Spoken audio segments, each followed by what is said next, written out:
The pasuk brings in Tehillim, Giborei koach oseh devaro lishmoa bekol devaro. The Midrash Rabbah brings about this week's parasha when we're talking about mitzvah or shemitah.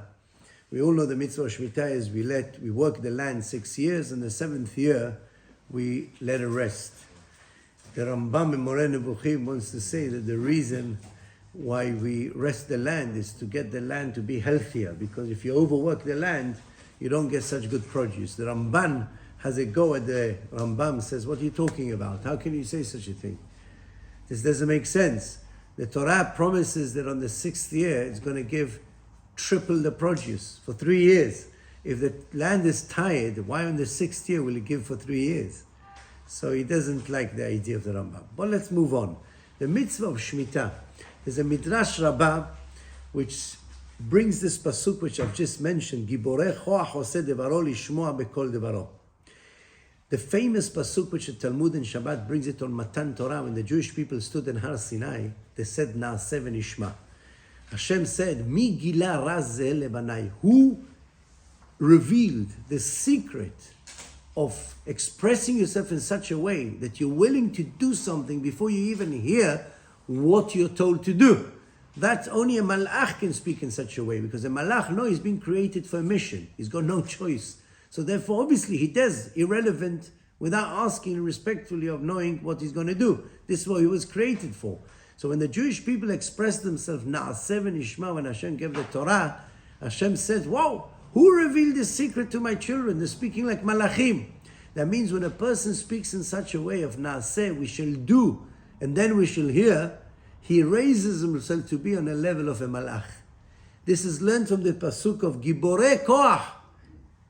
These are the malachav, Baruchu Hashem kol tzeva'av. Giborei koach, the strong people, the malachim. Oseh devaro, they do Hashem's command. Lishmoa, and only afterwards, lishmoa, they hear.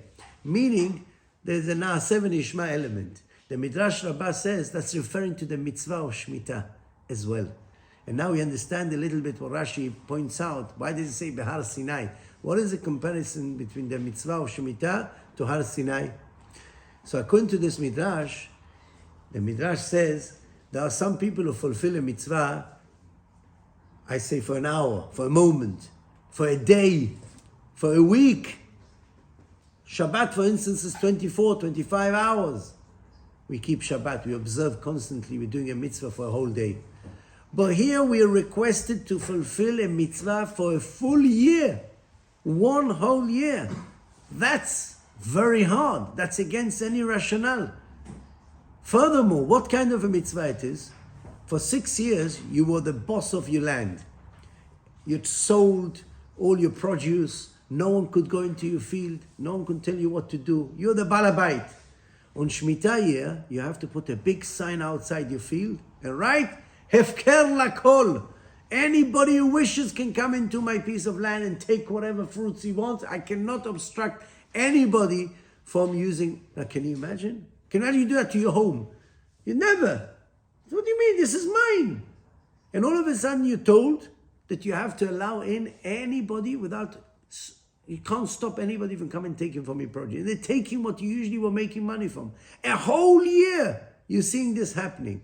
Obviously they can't come in and ruin your field. You have to make sure they respectfully use it. But you're not allowed to stop anybody. So it says that's Giborei koach. When you go against your rationale, you think you can't, and you do it because of God's command, even though it doesn't make no sense to you, you elevate yourself to be like a malach.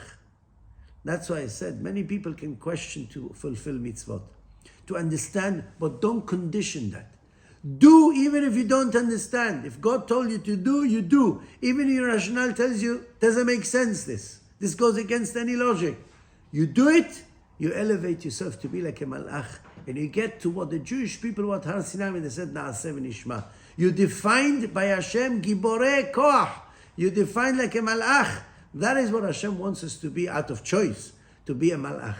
And that's why the mitzvah of Shemitah is compared to the Ma'amad Har Sinai of Na'aseh v'nishma. That's why the Midrash Rabbah brings this pasuk of Giborei koach. Oseh devaro, asiyah you first do, and then lishmoa. Na'aseh v'nishma, because this mitzvah involves a big commitment, something which goes against any logic. And that's an Naaseh v'nishma. This can apply to many mitzvot.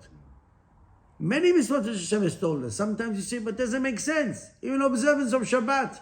Well, how can I keep Shabbat? If most of my business comes on Shabbat, how can I do it? This is my thing. You do it, you'll be like a malach, you'll come as close to Hashem. Hashem will worry for you. Parnasah will worry for you. Vetziviti et birchati. And your land will do for the 3 years.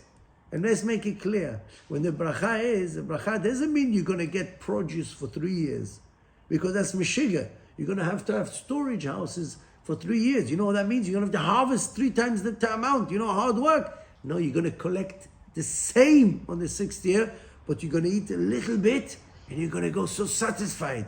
You eat a little bit, satisfied. You'll end up until you get to planting after the 8th year, you're going to still have left. And that's the best bracha you can have.